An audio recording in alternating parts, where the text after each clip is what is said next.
আজ শনিবার 18ই পৌষ 2026 সালের 3রা জানুয়ারি, ধনুরাশি, ধনুলগ্ন, স্যাজিটেরিয়াস সাইন জাতক জাতিকাদের আজকের দিনটি কিন্তু এক কথায় বেশ কাটতে চলেছে।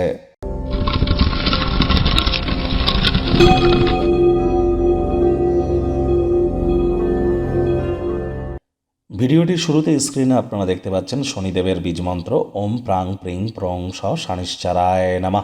এটি প্রত্যেকদিন সন্ধেবেলা 108 বার করে জপ করুন। এটি আপনাদেরকে বহুলাংশ উপকৃত করতে চলেছে। আর অবশ্যই আজ সরিষার তেল বেগুন খাবেন না। সরিষার তেল বেগুন লবণ লোহা এই কয়েকটি জিনিসকে আজ আপনারা অ্যাভয়েড করুন ক্রয় করা থেকে।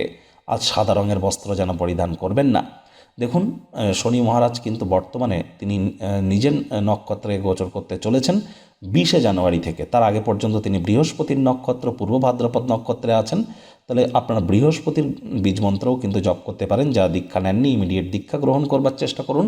জন্মগুরু, শিক্ষাগুরু, দীক্ষাগুরু এই 3 গুরুর প্রাপ্তিতেই কিন্তু আমাদের জীবন ধন্য ধন্য হয়ে উঠবে। আমি বারবার কিন্তু বলছি, বৃহস্পতি কিন্তু অতিচারী আছেন, তারাই কিন্তু প্রোটেক্টেড থাকবেন যারা দীক্ষিত। 2026 সাল অত্যন্ত গুরুত্বপূর্ণ একটি সাল, তার কারণ নববর্ষের এটিই কিন্তু প্রথম বর্ষ। 2026 সাল যোগ করে দেখবেন 1 হবে।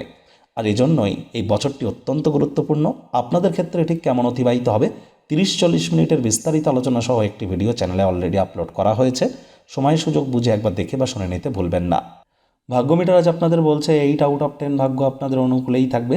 স্বাস্থ্য এবং কর্ম এই দুই ব্যাপারেই আপনাদেরকে একটু সাবধানতা অবলম্বন করেই চলতে হবে। কায়িক পরিশ্রমের কারণে শরীরে ক্লান্তি আপনারা অনুভব করতেই পারেন। ওজন বুঝে ভোজন গ্রহণ করুন। রাস্তাঘাটে সাবধানে গাড়ি ঘোড়া চালান। কোনো প্রকার নেতিবাচক অনুভূতির আশ্রয় ভুলেও যেন গ্রহণ করবেন না, হতাশা গ্রাস করতেই পারে। স্নায়ুতন্ত্রকে কার্যকরী রাখতে সম্পূর্ণ বিশ্রাম নেওয়ার চেষ্টা করুন। নতুন কোনো অর্থনৈতিক সমঝোতা চূড়ান্ত হতে পারে। যথেষ্ট পরিমাণে অর্থকরী উপার্জন করতে পারেন। আয় ইনকাম বাড়বে। নতুন উদ্যোগ পরিকল্পনার পাশাপাশি নতুন নির্মাণ কার্যের শুরুয়াত আজ করা যেতেই পারে। পরিবারের সদস্যদের সাথে শান্তিপূর্ণ নির্ঝঞ্ঝাট একটি দিন উপভোগ করুন। যদি মানুষজন সমস্যা নিয়ে আপনার কাছে আসে তাদেরকে উপেক্ষা করুন। নিজের মনকে যেন অশান্ত হতে দেবেন না। চাকরিজীবীদের অফিসে কম কথা বলে কাজ বেশি করতে হবে। মনের থেকে মস্তিষ্ককে বেশি দাম দিতে হবে। কোনো প্রকার অফিস পলিটিক্স বা গসিপিংয়ের অংশ যেন হবেন না। বসের কিন্তু কুনজরে আপনারা পড়ে যেতে পারেন। রাজনীতিবিদ যারা আছেন জনসংযোগ বৃদ্ধি করুন। হার্ডওয়ার্কের কোনো বিকল্প কিন্তু নেই।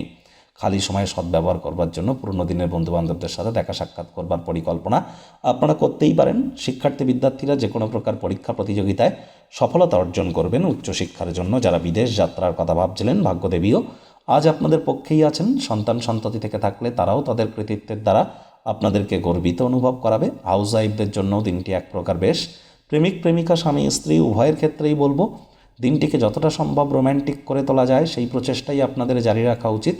অবিবাহিতদের বিবাহের যোগ পরিলক্ষিত হচ্ছে। যারা প্রেমে পড়েননি তাদের জীবনে স্বপ্নের নারী বা পুরুষের আগমন আজ কিন্তু হতেই পারে। একটু প্রচেষ্টা আপনাদেরকেও করতে হবে। গৃহের পরিবেশ শান্তিপূর্ণ নির্ঝঞ্ঝাট পরিগণিত হচ্ছে। যদি মানুষজন তাদের সমস্যা নিয়ে আপনার কাছে আসে তাদেরকে উপেক্ষা করুন। কোনো ক্রমেই নিজের মনকে যেন আজ অশান্ত হতে দেবেন না।